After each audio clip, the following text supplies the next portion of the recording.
All right. And we're starting with which one? We're starting right now. Like right now. Like we're live, man.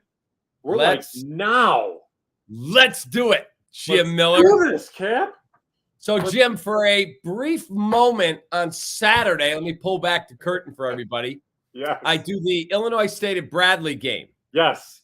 Get in the car, and my phone starts blowing up. You are in first place in the contest at Hawthorne. Yep. And I'm like, take that. And I immediately left you a voicemail.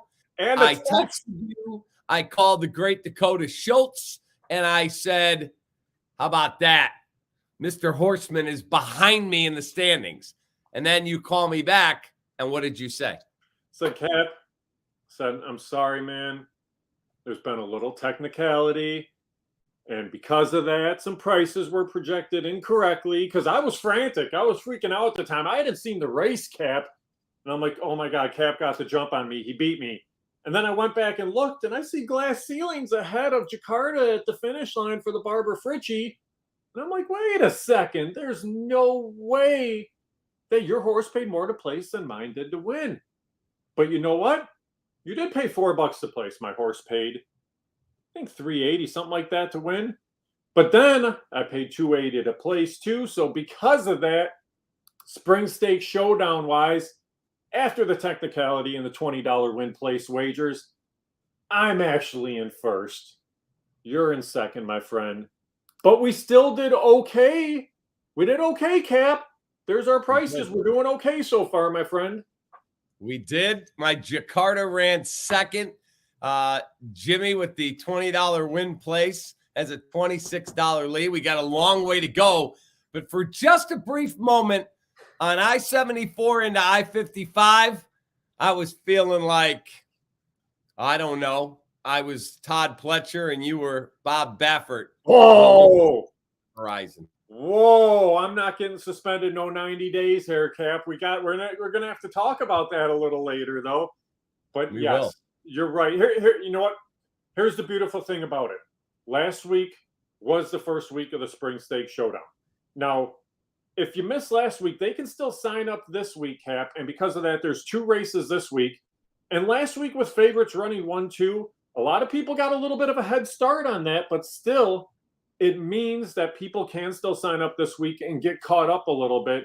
And this week's races, again, look like they could be a little bit favorite heavy, but we do want to make sure we do remind everybody that there is still a chance to sign up and get in before this Saturday.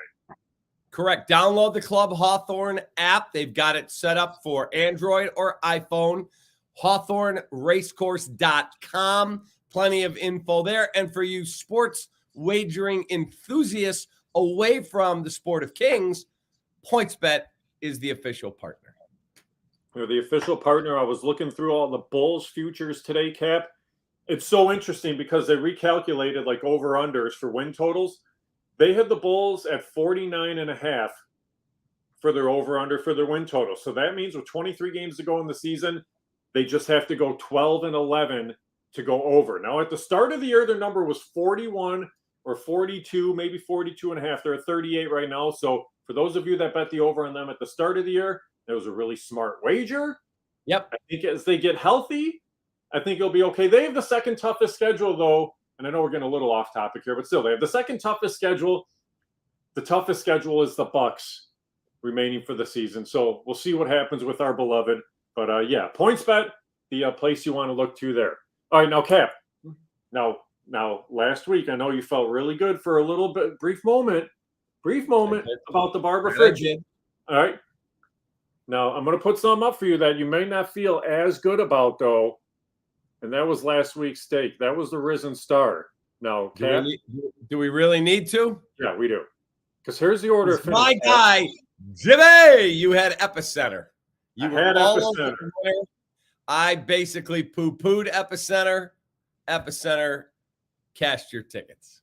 Epicenter did cash my ticket. Now, for me, Cap, we played wagers last week, and it was one of those things that was interesting because for you, Trafalgar was your pick. Now, I'm going to give you a little bit of a shot here with Trafalgar coming back because this horse got off slowly. The horse was 7 wide in a race that has tight turns and has a long stretch and never really got into the mix. Now, last week's long shots, though, for each of us, you did pretty good, Cap. Your long shot play was Pioneer of Medina. This is a horse that finished 4th at 33-1. That was a good effort. My long shot was Tawny Porter, was 5th at 24-1. But man, I'll tell you, looking back, Epicenter was really good. Epicenter won on the front end, won in handicap. And because of that, I think this is a horse that at least merits consideration, don't you think, looking forward on the Derby Trail? No question about it. It was an impressive run. I went back and watched it again yesterday, and a very impressive outing. Epicenter certainly has to be somebody that, I'm not telling you to go buy a Derby future on it, but certainly have your eyes wide open on this really beautiful colt. Yeah. All right. Now, I'm not going to punish you for too long with this, but we do kind of have to look and see how our wagers did last week and what the returns were. Again, I don't want to punish you, Cap, but you're going to make money this week, and I'll explain why later on in the show, why you're going to make money this week. But my $50 win place on Epicenter returned $330. You look exact, the box was close. So you had some horses that ran okay, but still it was just one of those weeks that we'll chalk it up to not being your week for that race. This week, Cap, is going to be your week, though. I'm telling you, it's going to be your week. And here's the reason why, Cap. We agree a lot. A lot. We do. Too much. A lot of the same horses. Oh, almost too much. Now, we're going to start out, Cap, when we'll look real quickly. We have 2 races for the Spring Stakes Showdown this week. Now, the first of our races is the Stymie. This is at Aqueduct. There's a 7-horse field in the Stymie here. They're going 1 mile. Tell me who you liked. Who was your Spring Stakes Showdown horse in the Stymie? So I went with Green Light Go. It's a Jimmy Jerkins horse. I think this horse has shown tremendous pedigree. I really think it's clearly the horse to beat. Now, I may not be cashing, an 18-1 ticket on a horse like this, but I really think this horse is razor sharp. As I looked at its previous 3 workouts, all bullet workouts. This horse is razor sharp coming into this race. I think it's going to be very tough. There's a couple of other horses. The one that jumped out at me, Milton the Monster, is a good horse in this race. Might be a little exacta play right there, but Green Light Go for me is the clear winner. Cap, we agree. So that means we're both going to win. I'm not going to say we're both going to get on the back of this horse and knock this horse out. We're both going to win. Our pick in this race is going to be a Green Light Go. And here's the thing about it. Like you said, this horse working very well. You love workouts. I know that. And this horse is a workout monster. I mean, it's bullet drill, bullet drill, bullet drill. The horse in that last out got bumped at the break, still moved to the lead early, and then just drew off.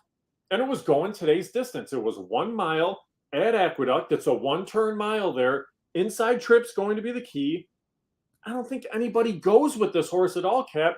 And again, it may not pay a whole lot of money for us, but when we're talking Spring Stakes Showdown, you want to build just a little bit of a cushion early on. And I think we're both going to build a little bit of a cushion there, Cap. So I'm with you. I like Green Light Go as well in the Stymie. Now, we start out kind of northeast on Saturday.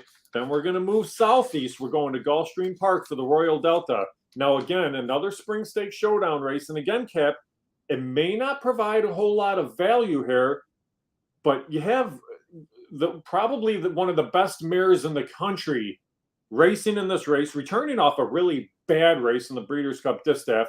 But what did you make of the return of Latrushka coming back in the Royal Delta? So Latrushka's a horse that dominated Latin America, a horse that has put up tremendous success in the Classical del Caribe program for Latin America and the Caribbean. 8 graded stakes, 4 grade 1 stakes winners. 6-year-old daughter of Super Saver. It is the female dirt champion among older horses. I just think this horse is razor sharp and ready to show the world, hey, man, I'm not just a horse down in Latin America. I'm a worldwide champion. And I think you're right as well. Again, this horse was not good in the Breeders' Cup Distaff last year. Every other race prior was really good. Had one race where the horse got beaten by a head. Other than that, everything was victories. And much like the Stymie, there's not a whole lot of pace in this race, Cap. So because of that, Latrushka is a horse that should be able to go out there, should be able to make the top, should be able to make every call a winning one. You are coming in off a layoff here, but here's the thing. Trainer Fausto Gutierrez, off a layoff of 61 to 180 days, has had 9 starters. 4 of those have been victorious. So this is a guy that knows how to get the horses ready when they're coming in off a little bit of a rest. Another horse that's been working very well. And I'm with you on Latrushka. And again, Cap, we're not going to get a whole lot of value here, but winners are winners. And in the Spring Stakes Showdown, when there's 20 races, you kind of need to churn a little bit, I think, too, Cap. I mean, that one big horse can really put you over the top. But I think if you're going to just consistently pick winners, it's going to put you in the mix throughout. I think both of these horses are going to be pretty tough. So noted gaming expert Ryan McGuffey once said to me, never complain about a cashed ticket. Don't be that guy or gal that goes, oh, I wish that 2-1 would have been 20-1. Never complain about a cashed ticket. Nobody cares that your long shot play finished 4th and ran really well. All they care about is, did you go to the window and hand them, please cash that in, miss or sir. So, yeah, Latrushka is a really good horse. But as its trainer, Fausto Gutierrez said, 13 months of travel, maybe he just wasn't the same horse. And now the horse has been resting, relaxing in Ocala, Florida. There's worse places to winter. And it had 3 straight bullet workouts and then had a really nice prep with a 5-furlong maintenance breeze. This horse is ready to go. And they're not making the horse travel. Right. They're right there. You're in Florida. You're going to Gulfstream Park. Everything suits. I think that horse should be very tough. Again, for those of you playing the Spring Stakes Showdown or those not in, now's the time to get in and sign up because you do have the 2 races coming up this week. And by the way, Saturday, the deadline to get into that Spring Stakes Showdown that you and I are 1-2 in. Jim's 1, I'm 2, but I think there's 1,200 people in the contest so far. So jump on in. It's free. If you win, you get a seat in the handicapping challenge. You'll have a lot of fun, a chance to win a ton of money, and it's just fun to handicap and go, wow, I'm actually being competitive with people. 19 races to go, 1 down. So get in, and you can catch us in a matter of seconds. It's all about bragging rights too, Cap. It's going to be bragging rights all the way leading up to the Derby. I can't wait to see. At least this week, I know I'm not going to be getting any more texts saying, take that, because if anything, it's going to be us combining for victories. Did you not get a text that said, take that? It's all good. You did. It was great. I'm going to save that text. I might frame that text, Cap. I love it. I love it. I think it was even, I like read in like an Adam Sandler voice along the lines of, look who can handicap now. And then it was take that. So it's one of those things like I'm thinking of him with Happy Gilmore. Oh, who figured out it was actually done in Happy Gilmore voice. Uh-oh, somebody learned how to handicap. Yes, that was it. Exactly. Then I chirped a little more and then said, hashtag take that. It was awesome. All right. This week's Derby prep, Cap, is the Rebel. Now, here's the field for the Rebel, but here's some things of interest.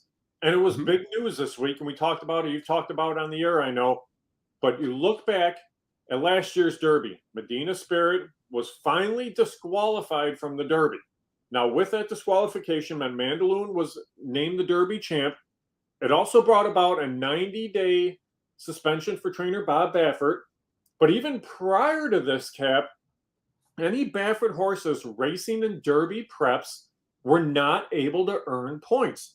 And Baffert's had horses that have raced. He had the winner of the El Camino Real, who is a horse that is probably going to the Preakness. Now, in this race in the Rebel, he's got Newgrange, a horse that would have earned points in the Southwest, but couldn't have, but the horse won. The Rebel, again, that horse could win, but can't earn points, Cap. And here's 2 things that we have to take into regard now for the Derby. Okay, you still got to handicap these horses as if they're in these races, and you can bet on them and how you're going to play them for this race. But it changes the complexion of the Derby for who could get into the gate, because this could be 50 points taken away from another horse who just can't get in there. So how are you going to treat Baffert horses for these prep races, and what's going to be your consideration moving forward? Are you going to hold any type of bias based off the recent news there on Medina Spirit? So I actually am going to use that base of knowledge and believe that the Baffert camp, which is deep, talented, I'm not just talking about the horses. Everybody that works there wants to say to the racing establishment, we're getting a raw deal. So we are going to be as sharp and as buttoned up as possible. And that's why I'm on Newgrange. I know it's 9-5. I know this is a horse that can't pick up the 50 points, but I think there's nothing Bob Baffert would like more than to say, yeah, I'm sorry, Ben Diesel or Dash Attack or Texas Red Hot. Sorry you can't get those 50 points. I can't either, but I kept you from getting them. And here's the thing about it, and you talk about Newgrange, and you're right. You have to treat each race as a separate race. So here's the thing. If you're the owners of this horse, sure, you'd love to have Derby dreams and that. You'd love to go on to the Derby. You'd also love to win $1 million race. This is $1 million race. It's $600,000 into your pockets if this horse wins. And I looked up and down this field here, Cap, for the Rebel, and it was really weird because I didn't think this was a strong race. I didn't think it was a very good race. I thought this is a lot of horses here are kind of allowance type of horses that maybe someone steps up, maybe someone runs really well. But when you talk about just the lock for the race, I think you're right, Cap. I think the lock for the race is the two that's Newgrange. It is a Bob Baffert trainee. Baffert has taken this step numerous times, going to Arkansas with horses, running well there. And in the past, it's gone on to Kentucky and run really well. For here, it could mean Newgrange is running in this race, running in the Arkansas Derby, which is a huge pot, and then heading on to the Preakness. But I'll tell you, John Velasquez just won a stake last week at Oaklawn. He knows the track. Newgrange has raced well at the track, and this is a horse that, it was interesting, raced at Oaklawn on January the 29th. Returned to the West Coast to Santa Anita, to Baffert's home base, got a couple of works. They're going back to Oaklawn. This didn't stop the horse before. And you look at it, to me, Locksky of the race by far. If you get 9-5 on Newgrange, Cap, I think this is value, don't you? I completely agree because I don't expect to get that type of return on my investment. This is a horse that won the Sham Stakes, was good in the Southwest. That was coming out, I believe, post position 10 or 11. Yep. And it just showed this horse is a beast, really talented animal. Unfortunate that we probably will not get to see this horse the first Saturday in May. Right. But what's going to be interesting, though, with this, Cap, is because of that, though, I get a feeling that, and typically, all right, every year, whoever wins the Derby, Cap, is basically your favorite for the Preakness. I don't think that's going to be the case this year. I think no, because here's your favorite for the Preakness. It could be, yes. This could be the favorite. It could be some other Baffert. He might have 3 or 4 horses that show up in the Preakness, and it's going to make it a very tough race to handicap for the fact that you're going to have your Derby champ. You're going to have your horses that come back from the Derby. And then I think you're going to have 3 or 4 really fresh, really good horses that you might have seen 2 weeks prior in the Derby that you're not going to see this year in the Kentucky Derby popping up in the Preakness. And I think that's going to make things really tough. Which would also mean that if a horse ran in the Derby and 2 weeks later beat horses like Newgrange, that's even more impressive because as fresh as those horses are, you're going to have to be that much better. Right. And it is going to change everything. And again, I'm not sure kind of how things are going to lie for Baffert being able to race in New York either, because right now I don't believe he's able to. So that kind of takes the Belmont out of the mix. So that the Preakness is his Super Bowl. Yes, you're exactly right. That's the perfect way to put it. The Preakness is his Super Bowl. So we'll see. I'm with you. I think they're geared up. They want to win every single race as possible. They want to make it as hard on anybody else to get points. And Newgrange is a really good horse. So I think Newgrange does win this race. So I'm with you on the top pick. All right, our sleepers for the race, Cap. And this is the one spot where we really kind of get off base from one another slightly, but not completely, because my sleeper is a horse that you're actually using in your wagers there. And that's a horse by the name of Barber Road, who I thought could be a factor in this spot. Your sleeper is actually going to be a little bit longer priced than your long shot. And I know you like to find some value, so it's something that's really kind of cool there. So let's take a look at our sleepers here for the Rebel Stakes, because there are a couple that you definitely do want to take a look at. Now, we mentioned Newgrange has an inside draw here. These are horses that are coming a little bit more from the outside in this spot. So here's our sleepers in the Rebel Stakes. And Cap, I'm going to start with the 9, Barber Road. This is a horse from the barn of John Ortiz, who ran second to Newgrange in that last out in the Southwest. And this was a horse that was wide throughout, came running late and ran really well late. And I think it's going to be a similar type of trip in this spot. I don't think there's as much pace to chase, though, for Barber Road. So maybe picking up the pieces a little bit too late. But I go to Barber Road. You go to a different road. You go to Ethereal Road. This one's 12-1, Capper. You're giving us a little bit of value here. I am, because this is a horse that did not run well in the maiden special weights in 2021. I advise everyone to go back and watch as it big win in its 3-year-old debut, coming from 16 lengths back. Yep. Won a maiden special weight race going away at Oaklawn on Jan 29. This is just a second slower than what Newgrange ran in the Southwest an hour earlier. And this is a horse that is coming in really sharp, in great form. Yeah, and I agree with you. Luis Contreras rode in that spot. He rides again. And you're right. You make a very good point here, Cap. Maturity of horses comes at different times. Sometimes these 2-year-old horses are ready to go early on and they pop right off the bat. Other times it takes a little bit longer. This one's sired by Quality Road, who was a very, very good horse in his own right.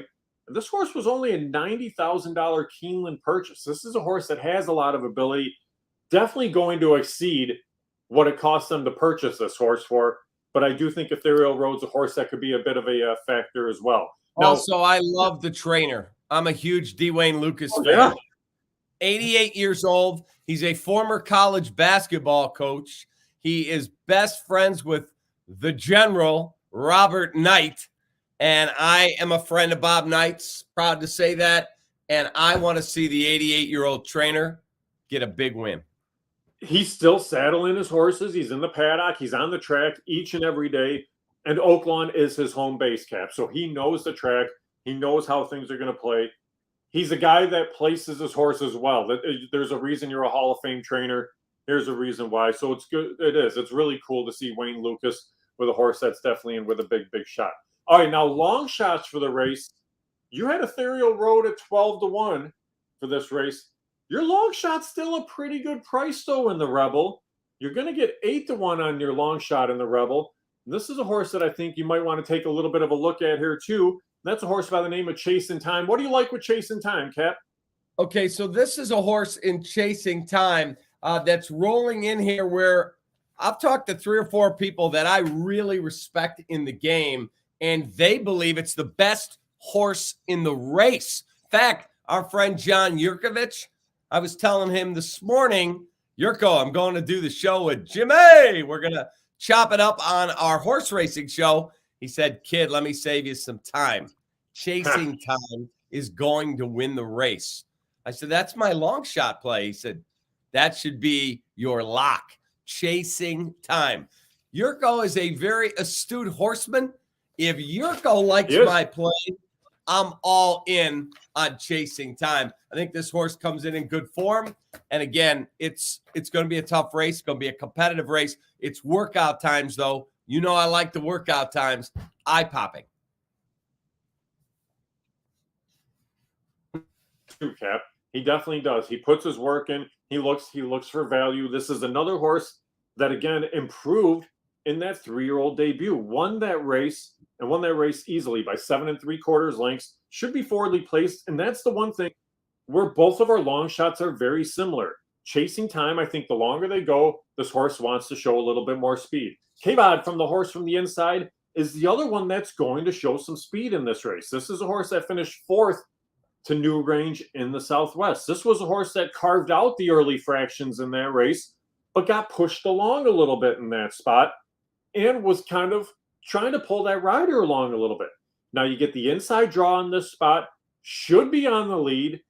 If Francisco Arrieta can just get the horse to relax a little bit on the lead, it wouldn't surprise me if this horse is there late and maybe hangs around at a little bit of a price as well. But both of these horses could be in the mix the entire way around. And at the top of the lane, we both could be cheering for our long shots, Cap. Well, something else that jumped at me at Chasing Time, I like the workout numbers. Tyler Gaffalione has never won this race. He's also never ridden this horse, Chasing Time. He selected this horse. He is coming in specifically to ride this horse. Tyler Gaffalione is a really outstanding jockey. Yep. He's not making the trip in here if he doesn't think he has a shot. And you're right. And you're coming in for $1 million race. This is a guy that could probably win 3 or 4 races at Gulfstream on that card. You're right. You have to think that you have a shot here.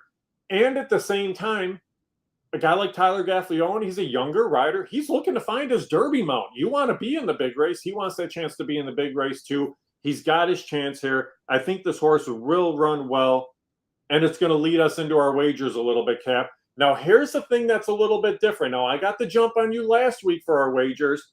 We're similar but different. And when we talk about how you want to spend that $100, you have to do it in certain ways where you want to try to make some money. And we're going to show our wagers here and kind of explain why we're doing what we're doing and explain why things could still pay off a little bit differently in this spot. But here's how we're going to spend our $100, Cap. And looking at things right now, it's interesting because we both have Newgrange on top, but the way we're spending it's a little bit differently. So if Newgrange wins, you're going to get the jump on me for the wagers here, my friend. So why don't you talk through your picks, your selections here, and how you're going to wager $100? Okay, so I do believe Newgrange is going to win the race. So I'm putting a little bit more than you are on the win ticket, a $40 win ticket, and a $30 just because you never know, a $30 place bet. I'm assuming I'm going to cash both those tickets, and then I'm going $10 exactas, but I am keying Newgrange on top and then throwing 3 horses underneath. So I like where I'm at with Chasing Time and Ethereal Road and Barber Road all underneath. So I feel like I have a really good shot at cashing a 40 win, a 30 place, and a $10 exacta. I like the way you handicap this race. I like the way you bet this race. And I'm actually second guessing my wagers a little bit here. And here's the thing. You go into a race with conviction, Cap, and you did. You said Newgrange is the best horse. This is the horse that's going to win. And because of that, that's why you key the horse on top of the 3 others. So when you're betting the race, hey, Newgrange is all or nothing. This horse has to win, but you think the horse is going to win. I do as well.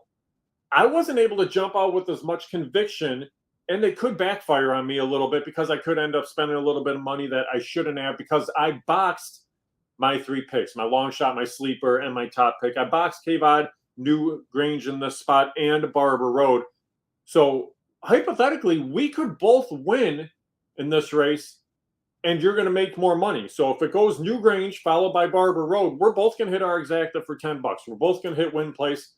You're going to have an extra 20 on it to win, an extra 10 to place on there. The only way I turn the tables here, Cap, is if for some reason Newgrange runs second or runs out, and it's Kavod and Barber Road. But I like the way you constructed this ticket. I think you are actually on the right path here, and I really like the way you kind of handled your wagers in this spot. Well, I appreciate that. I've got a little bit of a gap that I have to close, so I'm hoping that if I could get the win ticket and the place ticket in with Newgrange, then I take my shot and see if I can get the longest shot on the board of my horses to finish second. Yeah, and if you can do so, you're going to definitely make a lot of money there, Cap. But I agree. I think it puts you in a really good spot. I think it puts you in a really good position there, Cap. And I think we both have the chance to make a little bit of money. Now, I can tell you one thing, Cap, before we sign off. All right, we agree a lot for our selections this week. It's not going to be like that each and every week. But I do think this is a very chalky weekend of racing. I think the favorites are going to stand out. I think as we get close to the Derby, though, I think it's going to get a little bit tougher. How about you? I completely agree with you. And for people who are watching this going, do those dudes talk before they make their picks? Absolutely not.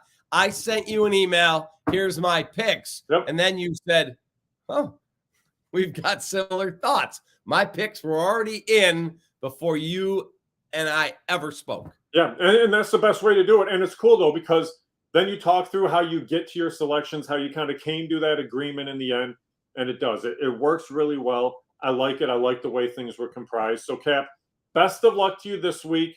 Hoops-wise, man, all right, where are we traveling? Are we traveling anywhere this weekend? I know you're a busy man. You got conference tournaments coming up soon too, right? We're done for the season. No way. Good for you. Done for the season. You're getting starting to limber the arm up. I got baseball practice Sunday night. Attaboy. And reportedly the 60 Nationals now are going to also compete in the 35s and take your defending champ. Are you in the 35s? Give me just one at bat against you, Cap. Let me hit against you and let me pitch against you one time just so we can have a little bit of fun. I think that would be might awesome. not end well for me. Well, it'll be good. Well, hey, you know what? You got so much going on ESPN 1000. You got the Bulls coming back after the All-Star break there. So they're rounding out the season, getting ready to make a playoff run. We don't know what's going to happen in Major League Baseball. It's one of those things where it's going to be really kind of interesting. But I guess the one good thing for us and for horse racing is with that gap and with everything backing up for the start of the baseball season, a little bit more of a focus goes over to horse racing and the preps for the Derby. So that's one of the things that's a little bit exciting as well. But I know you're going to keep very busy, my friend, as always. My favorite time of year, man. We get ready for March Madness right into the Derby. Throw a Masters in there. A lot of prep racing. Yeah, I'm excited. That's right. I'm excited too as well, Cap. Good luck to you this week. Good luck to everybody else this week with their selections. And Cap, hey, let's do it again next week. You got it. May all your tickets cash and download that Club Hawthorne app. Take that. I can't wait for another Take That text coming from you, Capper. You'll get it. All right. Good luck, everybody. Good luck. Have a good week. We'll see you.